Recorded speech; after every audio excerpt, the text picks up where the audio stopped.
दोस्तों सुबह का टाइम था और जैसे गांव के लोग सुबह बाहर लोटा लेके निकलते हैं। हम लोग को मालूम है अभी भी गांव में लोग बाहर ही शौच जाना पसंद करते हैं। तभी कुछ लोगों के खेत में कुछ जानवर कुछ खाते हुए दिखे। जब लोगों ने पास जाकर देखा तो एक व्यक्ति की लाश थी।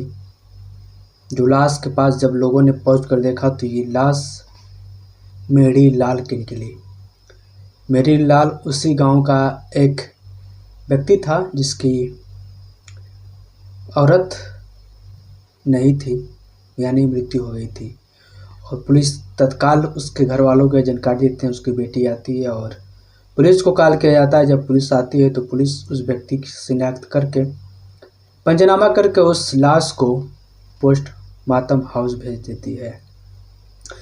पोस्टमार्टम रिपोर्ट में जब ये खुलासा आता कि उस व्यक्ति को गले पे निशान थे, तो हो सकता है उसका गला दबा गया हो और उसके पसली टूटी थी, इसका मतलब उसके सीने पर वार किया गया हो और उसके गुप्तांग पर भी काफ़ी ज़्यादा चोटें आई थी, जिसकी वजह से उसकी मृत्यु हो गई थी।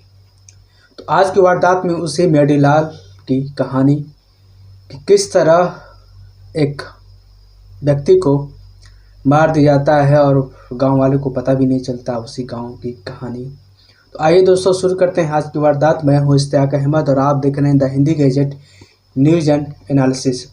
जो सच्ची वारदात मैं बताने जा रहा हूँ दोस्तों, ये उत्तर प्रदेश का एक ज़िला पड़ता है रायबरेली, और रायबरेली में एक थाना पड़ता है गुरुबख्शगंज।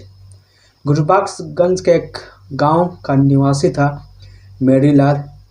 मेरीलाल की पत्नी की काफ़ी पहले स्वर्गवास हो गया था। उसकी एक जवान बेटी भी थी। मेरीलाल अक्सर पड़ोस के घर में जाया करता था, जिसके गांव वालों की खबर नहीं थी। मेरीलाल का पड़ोस के रहने वाली गीता से कई सालों से पहले संबंध चल रहा था और वो संबंध आज भी कायम था। उसी गीता यादव की एक बेटी थी रोशनी, जिसकी उम्र 19 साल थी। मेरीलाल जब भी गीता के घर जाता उससे संबंध बनाता और जब रोशनी को देखता तो उसके साथ भी छेड़खानी करता था, जिसको रोशनी और उसकी माँ गीता को ये अच्छा नहीं लगता था। बात एक दिन आगे बढ़ गई कि गीता गई थी स्कूल और जब वापस आई तो मेरीलाल गीता यानी रोशनी की माँ गीता से बैठकर बातें कर रहा था और गीता को देखते ही उसके सीने पर हाथ मल दिया।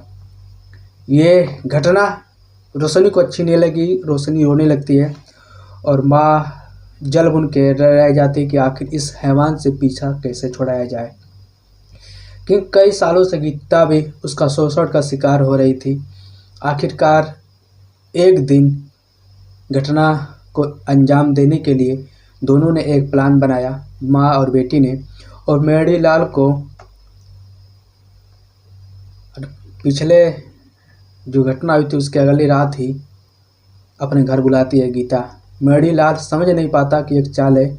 उसे लगता है कि आज फिर उसकी चांदी होने वाली है, इसलिए वो घर के पिछले दरवाजे से घर में घुसा और घर में जैसे ही घुसा वो गीता देवी के पास गया, तभी पीछे से आकर रोशनी उस पर एक डंडे से वार करती है और जब पीछे देखता है तो वहीं एक रस्सी से गीता उसके गले में पकड़ कर कस देती है।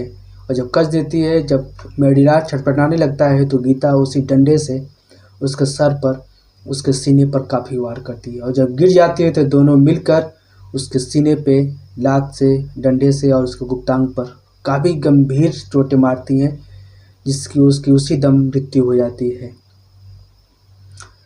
और इस सब करने के बाद उसके गुप्तांग पर काफ़ी डंडे से, यानी बिना मोह या माया का मारी गई थी। ऐसा लगता कोई दुश्मन अपने 7 जन्म का बदला ले रहा हो। आखिरकार मेरीलाल मृत्यु को प्राप्त हो जाता है और जब माँ और बेटी यानी गीता और रोशनी वो मर जाता है तो उसको एक बोरे में भरकर और उसी घर से, यानी अपने घर से तकरीबन 100 मीटर दूर एक खेत पड़ता है, उसी खेत में फेंक आती हैं और बोरा आकर एक झाड़ी में फेंक देती हैं। आगे नहा धो के बिंदास सो जाती हैं। और जैसी सुबह होती है लोग शौच के लिए बाहर निकलते हैं तो कुछ लोमड़ी और कुछ कुत्ते उस लाश को नोच रहे थे। जब लोगों ने इस पास जाकर देखा तो पता चला ये तो मेहड़ीलाल है। तत्काल उसकी लड़की को बुलाया जाता है, मेहड़ीलाल को, और मेहड़ीलाल की लड़की पुलिस को फ़ोन करती है। पुलिस आती है और उसकी बेटी के अनुसार ही इन दोनों माँ और बेटी के खिलाफ मुकदमा दर्ज करती है। मेहड़ीलाल की बेटी जानती थी कि मेरे पिता गीता के साथ अवैध संबंध था और इस संबंध का एक ना एक दिन नतीजा निकलना ही था, लेकिन इतना बुरा नतीजा निकलेगा मेहड़ीलाल की बेटी भी नहीं सोची थी। फिलहाल मेहड़ीलाल की बेटी के दिए हुए बयान और मुकदमे की वजह से पुलिस ने माँ और बेटी को जब गिरफ्तार किया, जब उनसे पूछताछ हो गई तो बिना किसी डर के माँ और बेटी ने अपना गुनाह कबूल कर लिया और कहा कि ऐसे हैवानों को इस दुनिया में रहने का कोई भी हक नहीं है। गीता देवी ने बताया कि मेरे से 5 या 6 साल से लगातार ये मेरा शोषण कर रहा है और आए दिन मेरी बेटी पे बुरी नज़र भी रखता था और आए दिन इसको छेड़ता रहता था। मैं इससे और इसके कारनामे से बहुत परेशान हो गई थी। मेरे पास कोई चारा नहीं था और पुलिस इन दोनों के बयान दर्ज करके जेल में भेज देती है। दोस्तों, ये घटना रायबरेली उत्तर प्रदेश की है कि किस तरह एक बुरे कर्म का नतीजा बुरा ही निकलता है। एक ऐसा व्यक्ति जिसका एक परिवार हो वो दूसरे परिवार के पास जाता है कई सालों से और एक महिला का शोषण करता है और यही नहीं उसकी बच्ची का भी गलत नियत से देखता है, उसको छूता रहता है और उसके पर गंदी हरकत करता रहता है। आखिरकार उसे इस गलत नतीजे का गलत परिणाम भी निकला और अपनी ज़िंदगी से हाथ धोना पड़ा। दोस्तों, ये कहानी, ये वारदात आपको कैसी लगी? मेरा इस कहानी के बनाने का मतलब सिर्फ आपको जानकारी देना है, क्योंकि हमारे आसपास ऐसी घटनाएं रोज़ होती रहती है। वारदात के बारे में अगर आप कुछ जानते हैं या कैसे लगी तो प्लीज़ कमेंट करिए और अगर चैनल पे नए हो तो चैनल सब्सक्राइब करना ना भूलिएगा। मिलते हैं एक नई कहानी, एक नई वारदात के साथ। तब तक के लिए एंजॉय करते रहिए।